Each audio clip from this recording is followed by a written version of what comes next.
Hello, Kids Club family. I hope that you all are doing well. I wonder if you remember what we talked about in our last video. Jesus washing the disciples' feet. Well, after he washed their feet, they had a really important meal together. And after that meal is where we're picking up in our story today. If you don't have your Bible, pause this video, grab your Bible, and turn to Matthew chapter 26, verse 31.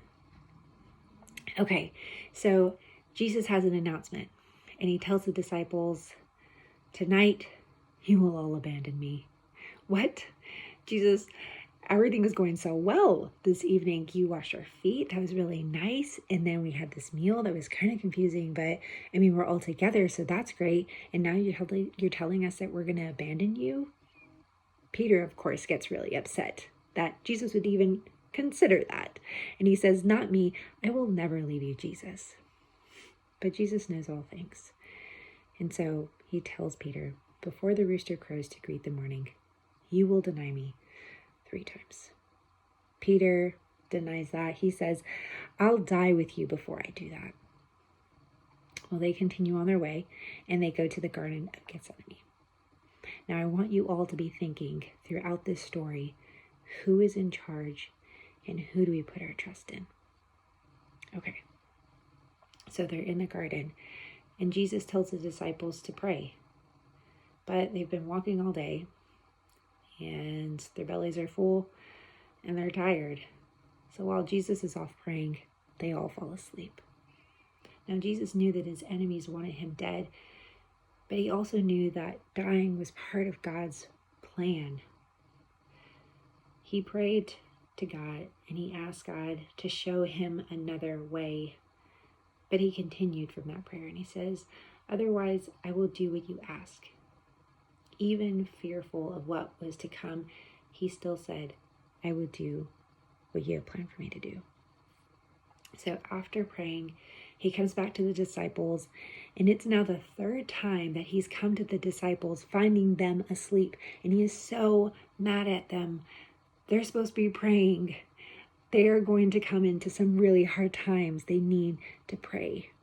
Well, all of a sudden, a mob of angry people come with priests, and they have swords, and they have clubs.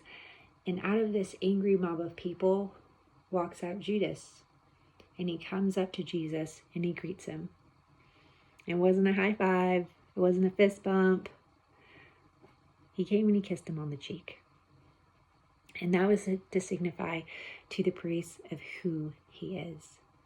And so they all come up to take Jesus away.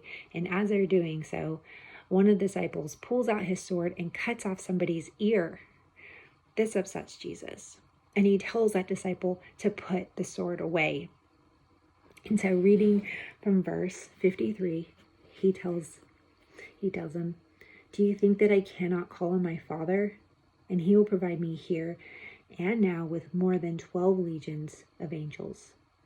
A legion is 6,000. 12 is 72,000. It would have been of no effort at all to protect him. He did not need him, that disciple, to cut off that person's ear. This was all according to plan. So when they take him away, all of the disciples abandon him, just as Jesus had predicted. Peter follows along and watches from a distance. So Jesus is taken to court. And reading from verse 60, finally 2 came forward, and they stated, pointing to Jesus, this man said, I can destroy the temple of God and rebuild it in 3 days. They came to Jesus and they asked him, did you say this? But Jesus kept silent. The high priest said to him, I charge you under oath by the living God, tell us if you are the Messiah, the Son of God. You have said it, Jesus told him.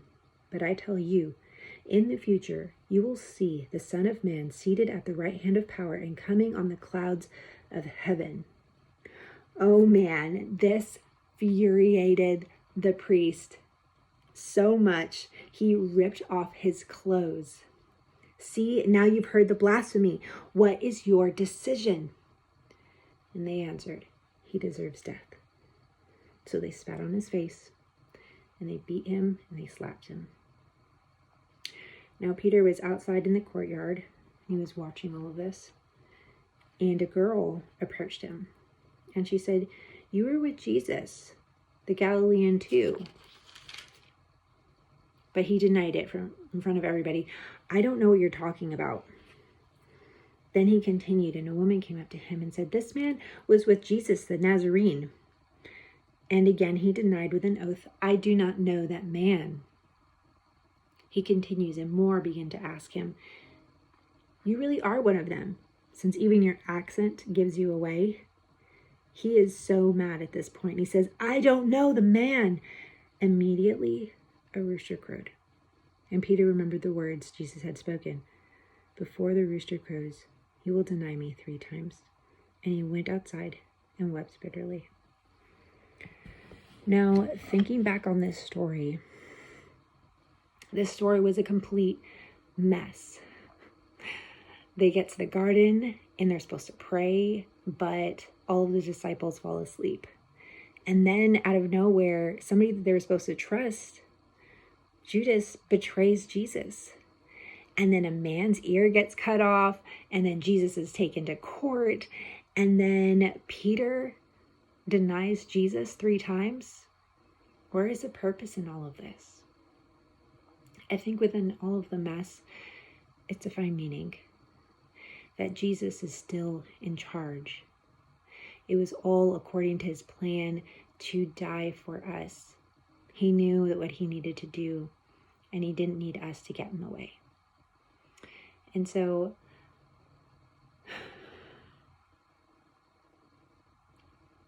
trusting in God is difficult, but looking at these stories and seeing how God can use even the mess within it all can give us hope and faith to trust God even in the difficult times and to search for the meaning within it too.